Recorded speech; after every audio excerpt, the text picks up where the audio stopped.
Good evening and welcome to Disney Springs. February is Black History Month and we're here today to show you 10 ways that Disney Springs is celebrating Black History Month. So today we're hoping to see artwork inspired by the movie Soul, new merchandise, new food items, and some live entertainment. Yeah, so let's go have a look around. So our first stop is right next to Uno de 50. So in honor of Black History Month, Disney Springs is presenting Celebrate Soulfully, and this is the first piece of artwork, The Great Gardener by Corey Van Loo. And he said, this was an amazing opportunity for us as artists to tap into our version of the zone and create a visual representation of what this moment means to us. The parallel worlds in the movie go hand in hand with the parallel universe I depict in my paintings. Down to the digitally made background paired with the hand-painted characters, I aim to immerse people in an alternate realm of my own. So the next art installment is next to L'Occitane and Francesca's, and kind of right across from Frontera Cocina. This next piece of art is called Joe's World by Arrington Porter, and they say, creating artwork for this collection was an awesome experience. As an artist, I found myself connected to the film, relating back to a familiar place within my own love for music and being in constant pursuit of my dreams. Outside of being a visual artist, I too am a pianist. So I relate to Joe's character on a more personal level. So the next piece of art is by Bianca Pastel, and it's called Joe and His Fro. Throughout the film, Joe learned some very valuable lessons on his journey, so I wanted to express the connection between colors, characters, and stories in every detail. My favorite part of this process was choosing color palettes because for me, it's like picking a feeling. How I want a piece to feel depends on the colors I create with. Throughout the process, I realized I could create authentically, be myself with my process, and have fun with my art, which is exactly what I did. So our next bit of art is kind of across from World of Disney, near Amorette's, on the backside of the Lego store and by the Daily Poutine. So this piece is by B. Harris, and it is called The Village. B says, working on this collection was a dream come true. It was an honor to highlight the 4 Black women in Joe's village. These women represent the strong-willed, supportive women in my life who have helped me discover and walk in my purpose. I walked away with a deeper understanding of myself and my capabilities as an artist. It was both challenging and inspiring to create something so unique to things I've done in the past. Not only can you view the art around Disney Springs, but right behind us here at World of Disney, you can get the art on t-shirts as wearable art. Here it is inside of World of Disney. You can see they've got the art from Bianca Pastel. And then B. Harris. Oh, and they have their online handles as well. Corey Van Loo. And Arrington Porter. And these are $36.99 a piece, and if you can't get to Disney Springs, these are also available on Amazon, and we'll put a link to that in the description down below. So our next stop is Love Pop, and they're actually offering a We Are Black History pop-up card. So this one's really cool because it was designed in collaboration with the artist Anthony Conley. So this card is $7, and $1 from every purchase of this card goes to the organization called The Conscious Kid, which is an education, research, and policy organization dedicated to equity and promoting healthy racial identity development in youth. It's pretty amazing. Our next stop is one of our favorite places, Amorette's Patisserie, and we're hoping to get one of these 2 petite cakes. Kind of leaning towards the Soul one. These are both chocolate chiffon cake, dark chocolate mousse, raspberry pâte de fruit, raspberry mousse, and white chocolate crisp pearls. All right, although present us hasn't tried the cake yet, I'm sure it was delicious. Everything at Amorette's is so good. So over here in between the Co-op and Ghirardelli is the PhotoPass Studio. Another thing that's available is a Disney PhotoPass experience where you can become the star of your own jazz poster with a soul-inspired virtual background. So Tim is the first one getting his soul-inspired picture. Easy, Daddy. Look at Daddy. He's so silly. Okay, so that PhotoPass Studio is a really interesting place and really fun to do. If you have a Gold, Platinum, or Platinum Plus annual pass, you get Memory Maker included, so that PhotoPass Studio is free. If you don't have one of those annual passes, you can do 4 poses for $34.95, and that gets you all of the digital prints, 2 5x7 prints, plus 2 sets of 4x6 prints. Or you can get a 1-day memory maker package for $69. So if you are coming and you have the memory maker package, that studio is a fantastic offering. So this is the picture that we just took. This is what the finished product looks like. And I will insert our photos in right now so you can see those as well. And after you visit the PhotoPass Photo Studio, you can head over here to the Marketplace Co-op. Disney is highlighting Bose Candles, a black-owned business, which was started by Dave Bose, a Jamaican native. He sells more than 110 different candle scents. Oh, Clover World.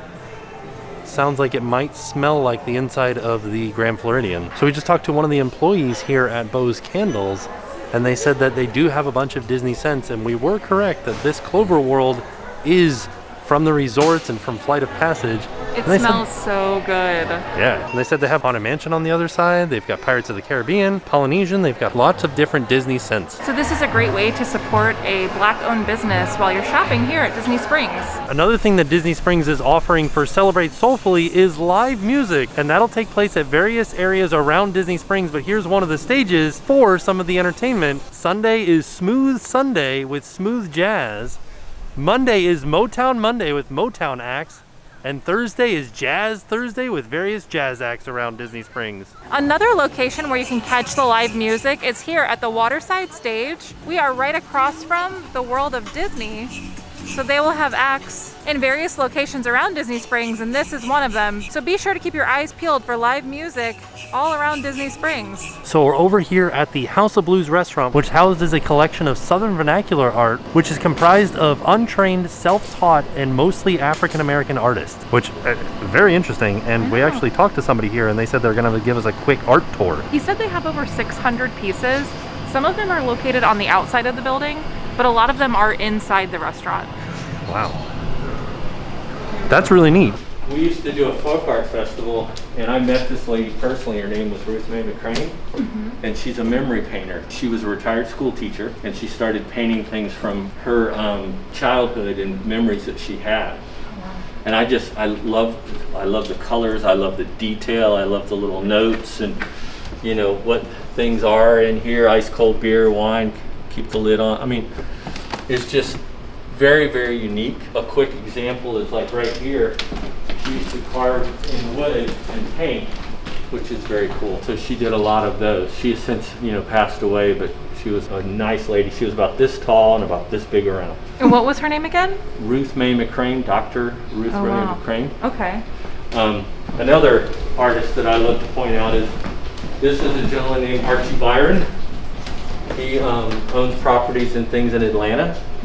And this is a mixture of sawdust and glue. Oh, wow. And usually folk art is things found and reclaimed and turned into art. You'll find a lot of folk artists would pick up a cardboard paper on the street and paint on it, and then that became their art. Oh, wow.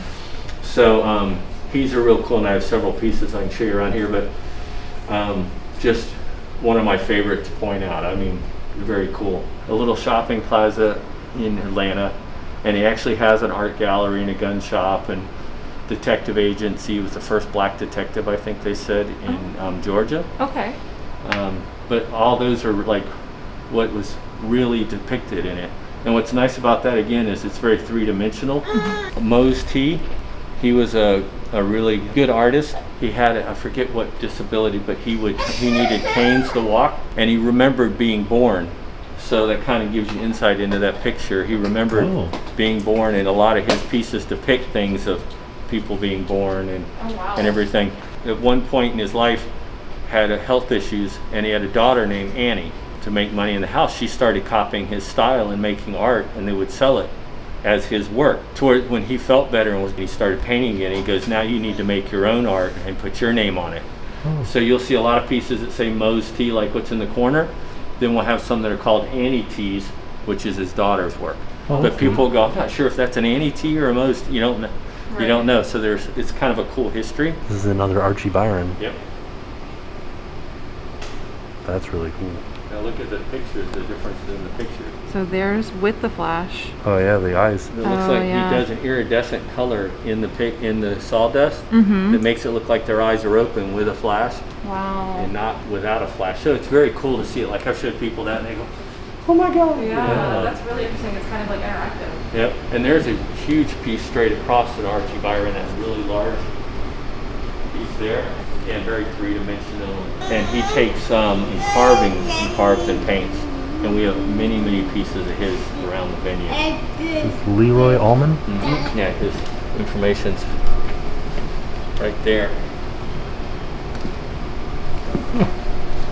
Wow. Devil Fishing is a piece that we have to have in every venue, somewhere close to the bar. And it's another Leroy Allman. And we're fortunate we have two. We have another one in the music hall. Oh, wow. But every venue is supposed to have one by the bar. Is there a reason why? It's just part of our history. Okay. You know, it's just like we have a box of Mississippi Delta mud under our stage. Oh, really? Oh. So a lot of people don't know that, but it was kind of a tradition created by Isaac Tiger, our founder. Oh my gosh, wow. And so every venue starts out with that. And That's it's under the amazing. stage. So it's very cool. This is another one, Purvis Young. Okay. He's an artist from Miami. He has passed away, but he would find boxes and paper and plywood and paint on them, syrup and maple syrup and things like that. And he would mix colors from like grapes and things found, and then he would use it to paint. So that's how he would get his colors, by taking fruits and stuff and adding it to the maple syrup. Or What was his name? Jimmy Lee Suda. That's really neat. Yeah, that's amazing. Yeah. Another Jimmy Lee Suda. This is painted with syrup and various fruits that they use to make the colors.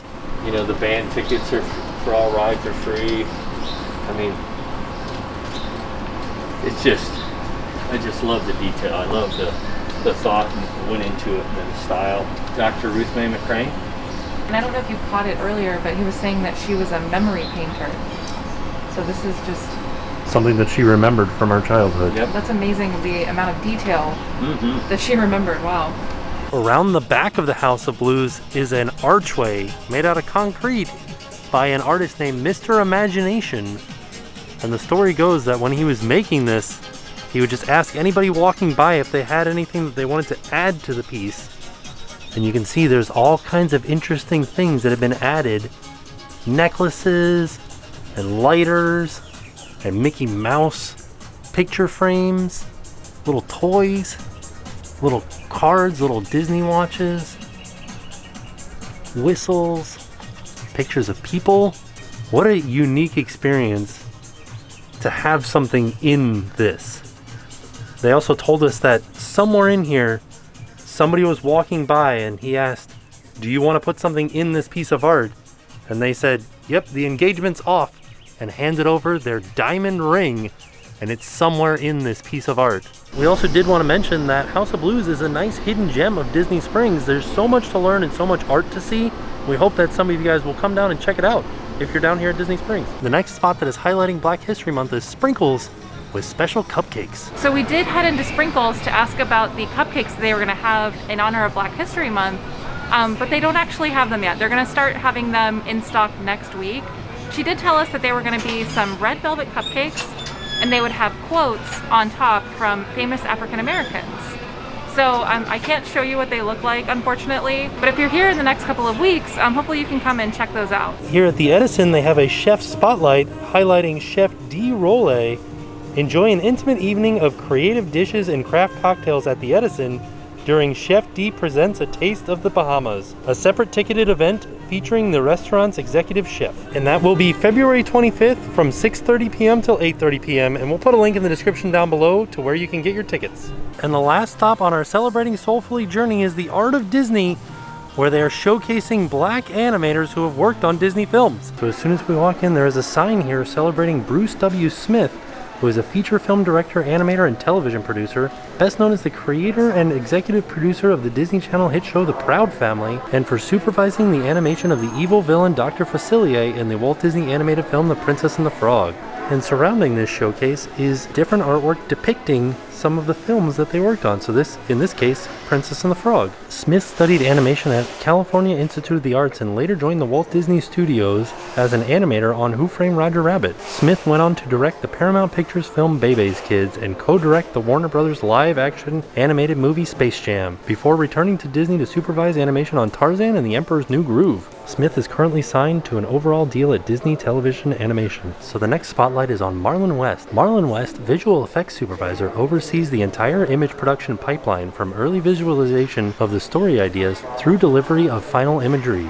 For Iwaju, a first-of-its-kind collaboration between Walt Disney Animation Studios and Pan-African comic book entertainment company Kujali, coming to Disney Plus in 2022. West has been with Walt Disney Animation Studios since 1993. His credits include The Lion King, Pocahontas, Chicken Little, Tarzan as visual effects animator, Atlantis: The Lost Empire, and Winnie the Pooh as visual effects supervisor. He served alongside Dale Maeda as effects supervisor for the 2013 Oscar-winning feature film Frozen. Most recently, he was head of effects for Frozen 2, the highest grossing animated feature film of all time. And Marlon Showcase is also surrounded by artwork depicting some of the films that he worked on. And next is Floyd Norman, who is a Disney legend in the animation category, and he was inducted as a legend in 2007.